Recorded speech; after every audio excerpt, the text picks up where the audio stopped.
Hello crafty friends, it's Kamela here. So today's video is all about UV resin. It's UV resin 101. Let's get started. You're like a circle that floats around me, keeping me safe and sound. So depending on where you get your blanks, you may need to download the file. And so you'll just download that and then extract it where you'd like to. I usually put them in my file that's named Cricut Design Space.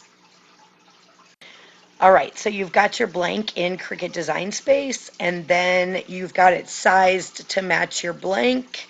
So use, whatever you need to make that happen. And now it's time to send it to the mat and cut it. And I'll meet you on the acrylic keychain side. So it is cut and weeded, and now we need to remove the backing or the front from the blank. So whichever one you're working on, they always come with some type of backing. Sometimes it's more of paper and sometimes it's plastic. So we just make sure you remove it.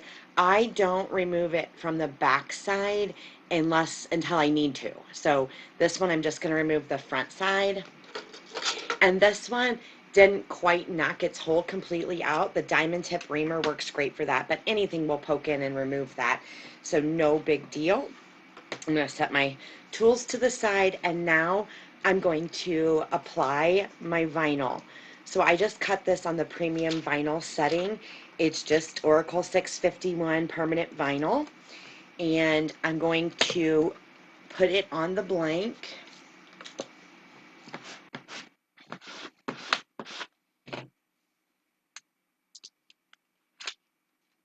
So I like to pull my blank right down so where I can work really carefully in the center.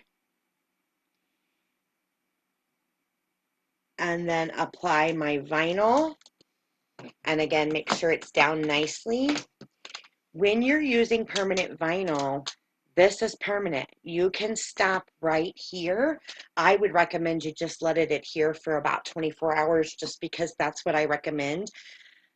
Or you can cover this with UV resin, which is what we're going to do today. But I'm telling you, these glitter acrylics are stunning right there. And you could cover this with plain UV resin, or you could leave it.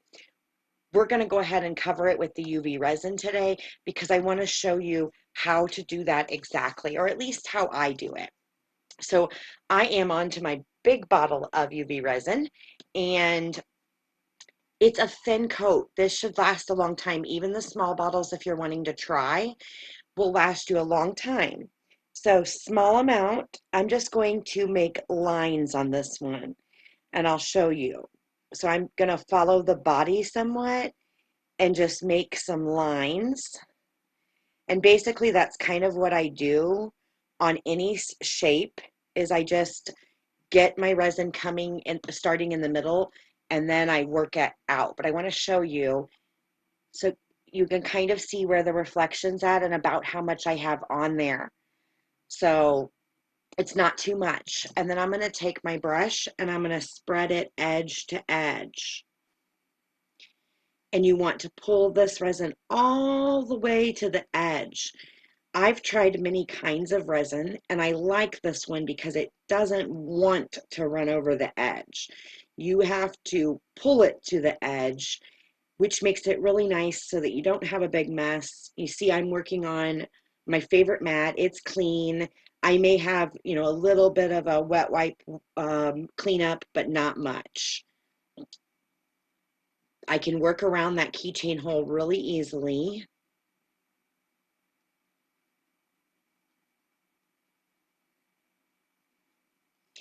I should be working on one of my turntables. Silly me. I don't know why I forget that sometimes, and it makes life so much easier. But maybe because I started my journey before before we kind of came up with this idea. And I'm going to do a little more at the top part, but I'm going to add it closer to the head and not up there by the keychain mark. By the keychain hole. I want to work it to my keychain hole myself. And again, it's a dot on the end of my pinky is all I've added.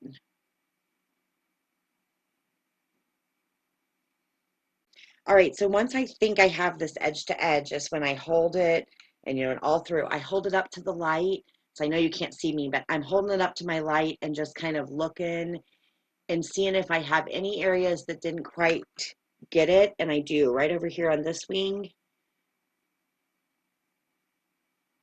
So I'm just going to work it.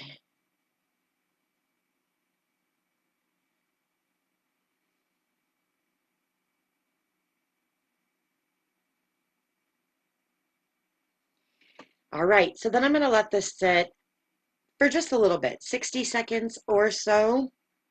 We're going to just let this hang out, and it will self-level. It is self-leveled. I like to use the end of this brush. It's metal. This is a sculpting brush, and I like to use the end of it to pop my bubbles if I need to.